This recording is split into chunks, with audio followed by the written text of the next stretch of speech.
내가 변호사가 되기 위한 그 부분에 대한 공부만으로는 세상을 이해할 수 없구나라는 거를 깨달은 거예요. 변호사여도 돈 못 모으는 사람 특징 한번 해보도록 하겠습니다. 이게 일반적으로 전문직 분들은 소득이 높잖아요. 사실 소득이 높아서 정말 실패하지 않으면 돈을 모으긴 하거든요. 근데 이제 제 주변에서 봤을 때 조금 어려움을 겪는 분들이 있어요. 일단은 이제 첫 번째는요, 투자 실패입니다. 이게 이제 투자 실패 같은 경우에는요, 사실 꼭 전문직만의 문제는 아니에요. 일반 대기업에 다니시는 분들도 있을 거고, 어렵게 모은 돈을 부동산을 잘못 산다던가 이런 분들이 있는데, 그 전문직의 함정에 걸리시는 분들이 간혹 있어요. 뭐냐면 내가 똑똑하다는 생각. 물론 똑똑하신 분들 맞아요. 똑똑하지 않다는 게 아니라 내가 똑똑한데 전 분야에 똑똑한 건 아니잖아요. 그러니까 전 분야에 똑똑할 수는 없는데 이 전 분야에 똑똑한 것처럼 생각하시는 분들이 간혹 있어요. 근데 그분들 중에서 내가 투자를 한다거나 주변에 사기꾼들한테 이제 담원이설을 듣고 투자를 하셨다가 실패하시는 분들이 좀 있어요, 주변에. 그래서 생각보다 제가 아는 분 중에서 이제 변호사인데 이제 아는 분이 이제 생각공장 같은 지산에 투자하셨다가 실패한 분들도 좀 봤고요. 땅 기획부동산에 당하는 분들도 있었고, 변호사인데도 좀 돈을 못 모은 분들 보면은 그 투자 판단에 있어서는 굉장히 좀 실패를 많이 하시는 분들이 좀 있더라고요. 그런 게 좀 있어요. 전문직은 이제 사실 되려고 하면은 이미 나와 있는 지식을 잘 외우는 게 중요한 직업이거든요. 반대로 생각하면 어떤 거는 약점이 되냐면 미래를 읽는 거에는 사실은 최적화되어 있는 직업은 아닌 거죠. 내가 과거에 어떻게 해왔고 어떤 식으로 지식이 쌓여 있는 거를 빠른 속도로 학습을 하는 거는 전문직들이 대부분 장점이 굉장히 큰데, 이후에 이게 어떤 가치를 가지게 될 거고 미래를 예측하는 범주에 대해서는 사실 전문직이 꼭 잘한다고 볼 수는 없거든요. 대표적인 그 변호사뿐만 아니라 좀 직업 중에 감정평가사라는 직업이 있어요. 감정평가사님들은 보통 부동산을 굉장히 많이 보잖아요. 매번 감정평가할 때마다 부동산 보고 하시는데, 근데 생각보다는 감정평가사주 분들 중에서도 부동산을 잘 못하시는 분들 꽤 있습니다. 머리 뇌구조 자체가 미래를 보는 쪽으로 간다기보다는 아무래도 과거의 현재 가치의 평가에 집중한다거나 이렇기 때문이라고 저는 생각을 하거든요. 미래에 어떻게 될지를 예측하면서 조금 향후 방향성을 보는 눈과 과거에 했던 거를 빨리 습득해서 룰을 찾는 훈련,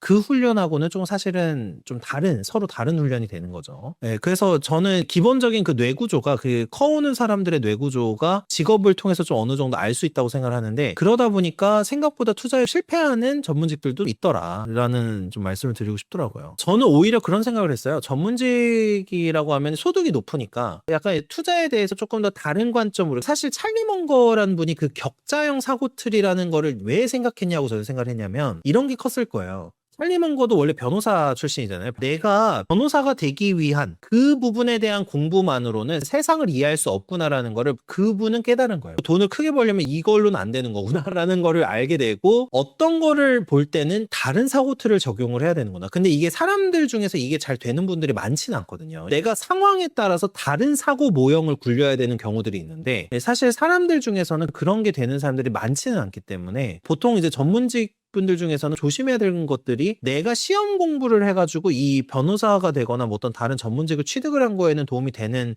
그 사고들이 다른 분야에서는 또 되게 방해가 될 수도 있다는 생각을 해야 된다고 생각을 해요. 주로 사고 관련해서 미래를 예측하는 분야라던가 아니면은 정형화되지 않은 분야, 소위 말하는 블랙스완, 이런 아주 예외적 현상들이 자주 벌어지는 그런 곳들에 대해서는 다른 사고 틀을 적용하려고 노력을 많이 해야겠구나, 이런 생각을 조금 합니다. 변호사님들 중에서도 그런 게 또 되는 분이 있고 안 되는 분이 있는 건데, 그래서 되는 분들이 대단한 거죠, 사실은. 그쵸. 미래는 판단만 하는 게 아니라 말씀하신 대로 상상이나 이런 훈련, 시뮬레이션이라고 하죠. 요게 이런 식으로 돌아갈 거야라는 시뮬레이션, 요런 게 중요하기 때문에. 그리고 이런 것도 있어요. 사실 제 친구들 중에 좀 실패한 친구들 보면은 그 사고 스타일이 규제형 사고가 많아요. 규제형. 그러니까 이게 뭐냐면, 법학을 하다 보면은 조금 이 함정에 많이 빠지긴 하는데, 예를 들어서 법학 공부를 하다 보면은 그 정해진 룰이 이제 주로 대부분, 법이라는 거는 당연히 규율이니까, 그러니까 규칙, 법칙, 규율이잖아요. 규제하는 마인드가 되거든요. 그러니까 뭐를 해라가 아니라 뭐를 하지 마라 마인드예요.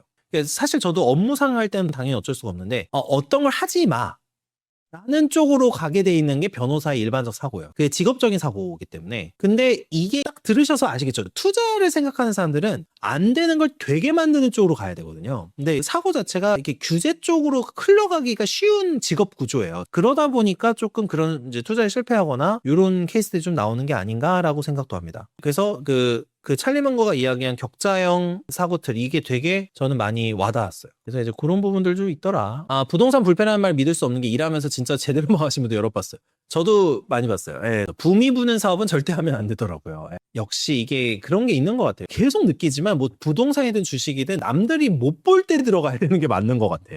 경호님 말씀이 맞는데 이게 뭐냐면 내가 어떤 거를 논리적으로 결론을 내고 이래서 그래요라고 끝나는 게 이제 법학이고요. 사업 쪽이나 투자 쪽은 그러면 지금은 안 되는데 이거 해결책이 뭐야가 돼야 되거든요. 그러니까 이거는 지금은 이건 안 돼. 그러면 어떻게 해야 되지? 이렇게 이제 될 수는 있겠죠. 네, 그래서 이제 그런 것들도 좀 많이 느껴져요. 전문직인데도 가끔 못 모신 분들 경우는 그 이제 요런 게 이제 투자나 요런 부분에 있어서 어려움 경험하시는 분들도 있긴 있더라고요. 기본소득이 워낙 높으시다 보니까 대부분은 이제 어느 정도 정말 뭐 저축만 해도 사실 많이 모을 수 있는 상황인데 이제 그런 게 좀 있고. 이제 두 번째는 역시 이제 소비죠. 제가 그 주변에서 보면 아까도 말씀드렸지만 연봉이 굉장히 높고 실제 소득이 높은데도 돈을 못 모으는 케이스들이 좀 있더라. 이건 대부분은 이런 거예요. 이제 외형적으로 봤을 때 이제 내가 외부적으로 좀 내가 이런 이제 전문직인데 이제 차는 이 정도는 타야지, 옷은 이 정도는 입어야지, 뭐 이런 것들이 있으신 분들 중에서 이게 소득이 굉장히 그거에 비례해서 계속 증가하면 좋은데 만약 그게 안 되는 경우면은 돈을 못 모으는 분들이 있었어요. 제가 이제 주변에 뭐 30대 중반인데 생각보다 모아놓은 돈이 없고 막 이런 경우를 종종 봤어요. 또는 전문직이다 보니까 보통 부모님들이 재력이 있으신 분들이 좀 많거든요. 보통 전문직 준비하는 분들이 요즘에 그 부모가 재력이 없으면 사실 준비하기가 어려운 부분들이 있기 때문에 부모님에게서 경제적 지원을 받거나 보조를 받는 거에 익숙해져가지고 돈을 못 모으는 분 경우들도 봤습니다. 그런 것들도 있고 물론 이런 경우는 있어요. 뭐 부모님이 워낙에 기본적으로 자산이 있다 보니까 내가 자산을 뭐 보통 증여를 받아가지고 재산을 그냥 들고 있어가지고 그런 경우들도 있는데 아직 그러기 전이니까 뭐 돈을 뭐 편하게 쓰자, 나 증여 어차피 받을 거 있으니까 그냥 돈 써도 된다, 이런 경우들도 있고 또 대체적으로는 소비가 그냥 늘어나는 경우들도 있더라. 책도 저 혼마 문해이사 평전에서 남들과 나까지 부정적일 때 사고 남들과 내가 낙관적일 때 팔라는 내용이 있었어요. 맞아요. 그거 아세요? 저 요즘에 금매액이 막 엄청 나오잖아요. 뭐 실제로 금매 매물도 저도 많이 봤어요. 최근에 나오는 건 알고 있는데 저는 그런 게 나오는 게 오히려 마음이 편해지더라고요. 아, 이게 다들 막 금매가 나오고 부동산이 떨어진다고 예측을 하니까